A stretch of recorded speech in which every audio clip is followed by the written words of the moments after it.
মাদ্রাসার ছাদের উপরের স্কার্টিং পুরোটাই বাকি। এই স্কার্টিংগুলো হবে ডেইলি মিস্ত্রি হিসাবে। পুরো ছাদের সব জায়গার স্কার্টিং বাকি আছে। এটা হচ্ছে জয়েন্ট।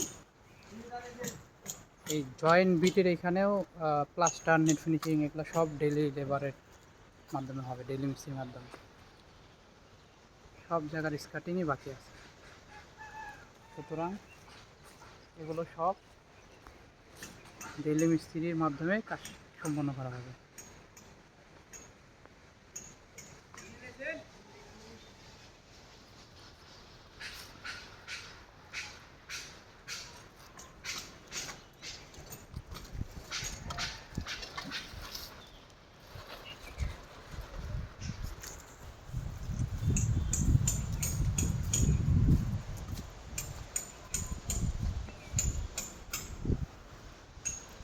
এই যে